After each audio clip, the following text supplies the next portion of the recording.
My fiancée said, "My friends think you're not impressive enough for me. I should aim higher." I replied, "Then go ahead." That same day, I canceled the venue, the ring, everything, quietly. 2 weeks later, at 2 a.m., her closest friend called me crying. "Please pick up. Something happened at the bachelorette party, and it's about you." I'm Nathan, 34, and 3 weeks ago I was engaged to a woman who apparently thought I wasn't good enough for her social circle.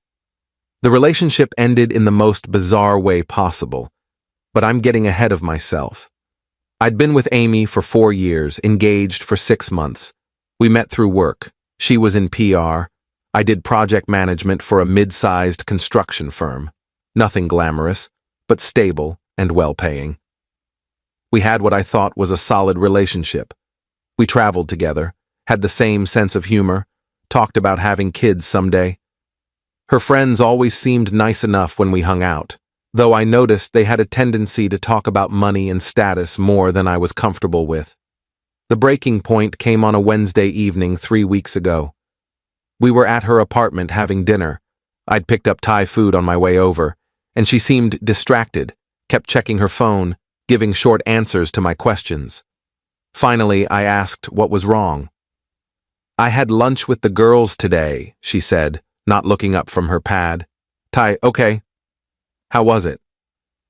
"They were asking about the wedding, about you." Something in her tone made me set down my fork. "What about me?" She sighed like I was making this difficult. "They were just asking questions.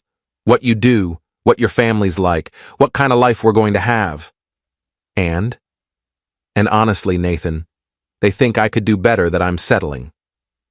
I sat there for a second, processing that. "Your friends think you're settling by marrying me." They didn't say it like that exactly. They just think, "You're not as ambitious as you could be, that I should aim higher." And the more I think about it, maybe they have a point. A point about what? About whether we're really compatible long-term. I mean, you're happy with where you are career-wise, but I want more. I want to travel first class, live in a nice neighborhood, send our kids to private schools. Can you provide that? I felt something cold settle in my chest. "I make good money, Amy. We've talked about our future. You've never said any of this was a problem before." "I know, but talking to the girls made me realize I've been, I don't know, not thinking big enough. They think I should be with someone more impressive, someone who makes them jealous, not someone who makes them ask, 'But what does he do exactly?' So your friends don't think I'm impressive enough, and now you agree with them." "I'm just being honest about my concerns." I nodded slowly. "Okay. Then go ahead and aim higher." She looked surprised. "What?" "If you think you can do better than me, go ahead and try. I'm not going to sit here and audition to be good enough for you or your friends. Either you want to marry me or you don't." "Nathan, don't be dramatic." "I'm not being dramatic. I'm being clear. You just told me I'm not impressive enough. You think you're settling. So don't settle. We're done." "Wait, you're breaking up with me over this?" "I'm trying to have an honest conversation." "No, you're telling me I'm not good enough while expecting me to somehow convince you otherwise. I'm not doing that." "You can have the ring back tomorrow. I'll drop it off." I left, drove to my apartment and sat on my couch for about 2 hours in the dark, just processing what happened. Then I started making calls. First, the venue. Canceled, lost the deposit but didn't care. The caterer, canceled. The photographer, canceled. I'd paid for about 70% of the wedding expenses because Amy was saving for the honeymoon. So most vendors had my card on file. I systematically canceled everything I could that night. The next morning, I took the engagement ring, an $8,000 ring I'd saved for over a year to buy, back to the jeweler. They had a return policy within 90 days minus a restocking fee. I got about $6,500 back. Then I texted Amy, "Ring is returned. All wedding vendors I paid for are canceled. You're free to aim higher now." She called immediately. I didn't answer. She called 17 more times that day. I blocked her number. Update 1. The first week after the breakup was surreal. Amy tried to reach me through mutual friends, through social media, even showed up at my apartment once. I didn't answer the door. Our mutual friends were divided. Some thought I'd overreacted, others thought Amy had revealed her true colors and I dodged a bullet. What I didn't know was that Amy hadn't told anyone we'd broken up. She was still posting about wedding planning on social media, still talking to her friends about dress shopping. According to my friend Jake, who was friends with one of her bridesmaids, Amy was telling everyone I was going through something, and we were taking a short break. She wasn't accepting that the wedding was off. 2 weeks after the breakup, Amy's bachelorette party was scheduled for that weekend. I'd forgotten about it entirely until Jake mentioned it. The party was supposed to be in Nashville, a whole weekend thing with her 6 closest friends. I figured she'd cancel it once reality set in, but apparently she went through with it. At 2:47 a.m. on the Saturday night of her bachelorette party, I got a call from an unknown number. I almost didn't answer, but something made me pick up. Hello? Nathan? It's Jessica.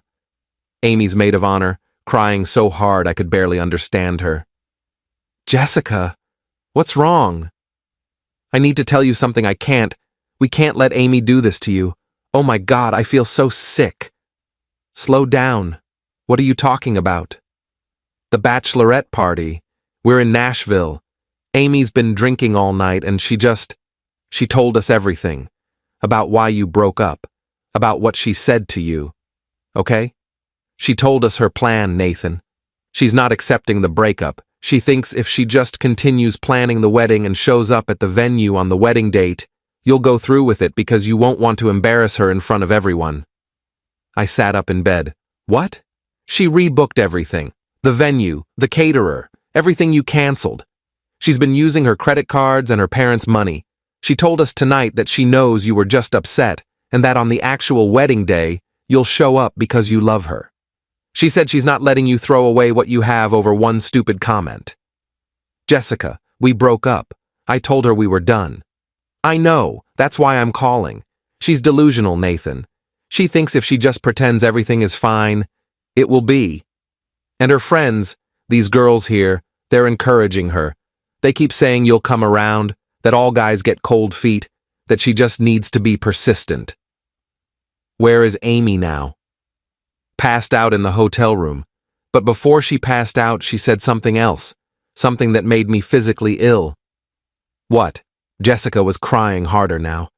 She said if you don't show up to the wedding, she'll tell everyone you abused her, that she'll make up a story about why the wedding was canceled that makes you look like a monster. She said her friends will back her up, that no one will believe your side because she's more likable. I felt ice water in my veins.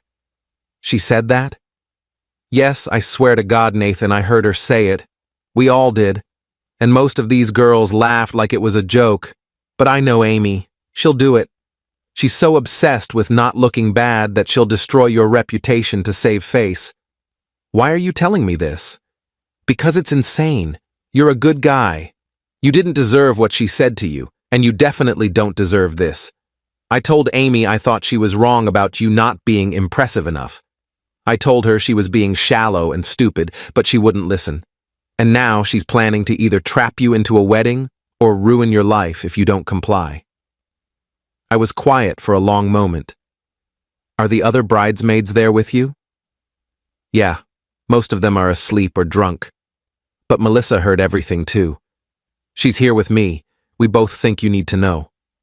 Can you record Amy saying this stuff, or get any of it in writing? I can try. She has our group text where she's been talking about the wedding like it's still happening. I can screenshot that. Do it. Send me everything. And Jessica, thank you for calling. I know that wasn't easy. After we hung up, I sat in bed staring at the ceiling trying to figure out what to do. 20 minutes later, my phone buzzed with screenshots. Amy's messages to her bridesmaids were unhinged. Nathan will come around. He's just being stubborn. He'll show up on the day because he won't want to humiliate me. And finally, If he doesn't show up, I'll just tell everyone he was controlling and I called it off. No one will blame me. Update 2. Sunday morning, I called a lawyer, explained the situation, showed him the screenshots Jessica had sent. He said while Amy hadn't technically done anything illegal yet, her threat to falsely accuse me of abuse could be considered defamation if she followed through. He advised me to document everything and prepare for the worst. I also called Amy's parents. Her dad picked up. "Mr. Patterson, it's Nathan. I need to talk to you about something serious." "Nathan. Amy said you two were working through some issues. Everything okay?" "No, sir. Everything is not okay. Amy and I broke up 3 weeks ago. I canceled our wedding, but apparently she's been telling people we're still together, and she's rebooked everything." There was a long silence. "She said you were taking a break." "We're not taking a break. We're broken up. She told me I wasn't impressive enough for her and her friends. When I ended things, she refused to accept it. Now she's in Nashville telling her bridesmaids that if I don't show up to a wedding I didn't agree to, she'll falsely claim I abused her." Nathan, that's a serious accusation. I have proof. Her maid of honor called me last night. I have screenshots of Amy's messages. She's planning to either force me into this wedding or destroy my reputation. I wanted you to hear this from me before it escalates. Mr. Patterson asked me to send him the screenshots. I did. He said he'd call me back. He called back 2 hours later. I talked to Amy. She's not in a good place, Nathan. She admitted she's been in denial about the breakup. She swears she wouldn't actually make false accusations, that she was drunk and talking nonsense. With all due respect, sir, drunk words are sober thoughts. I can't trust that she won't go through with it.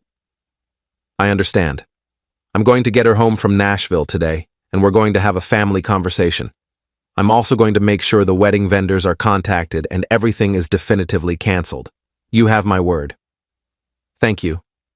Nathan, for what it's worth, I think Amy made a terrible mistake.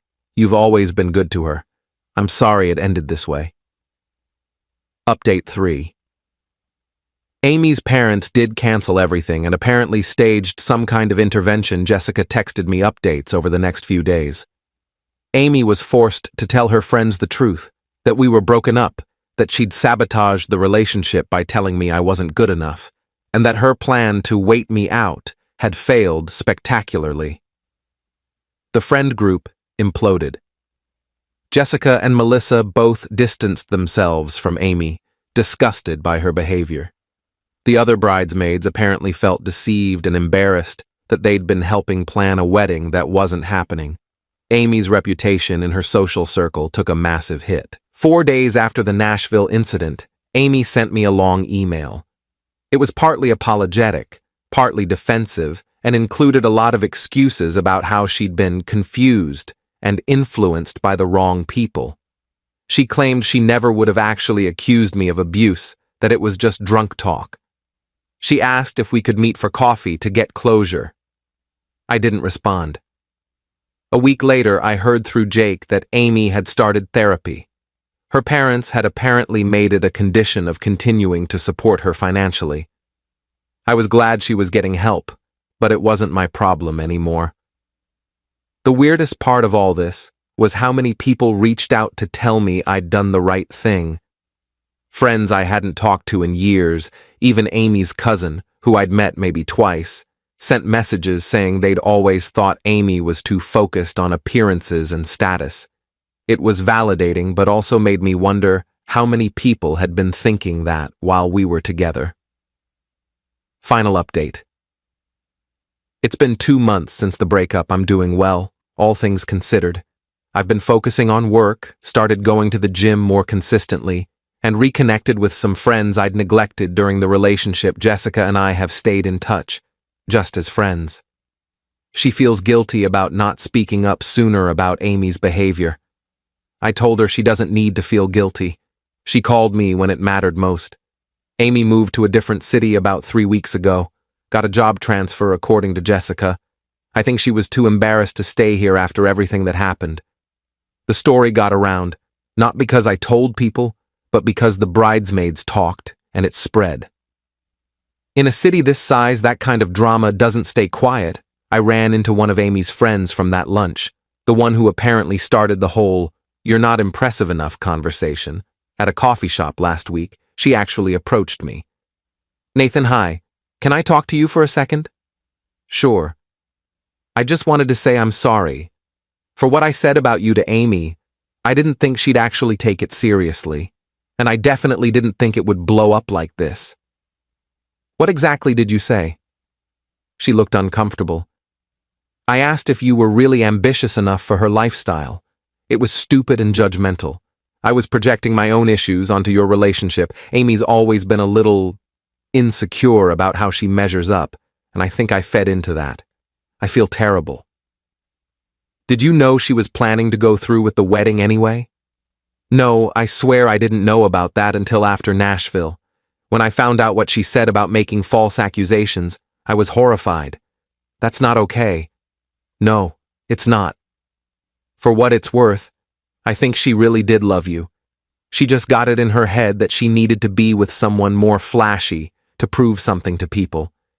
It was never really about you." I nodded. "Thanks for apologizing. I appreciate it." She left, and I sat there with my coffee thinking about what she'd said. Amy loved me, but not enough to defend me to her friends, not enough to be proud of what we had instead of chasing some imaginary better option. That kind of love isn't enough. I'm not bitter anymore, just relieved. Relieved that I found out before the wedding. Relieved that Jessica called me that night. Relieved that I didn't waste more years with someone who saw me as a status symbol instead of a partner. The engagement ring money is sitting in a savings account. I'm not sure what I'll do with it yet. Maybe a trip somewhere I've always wanted to go.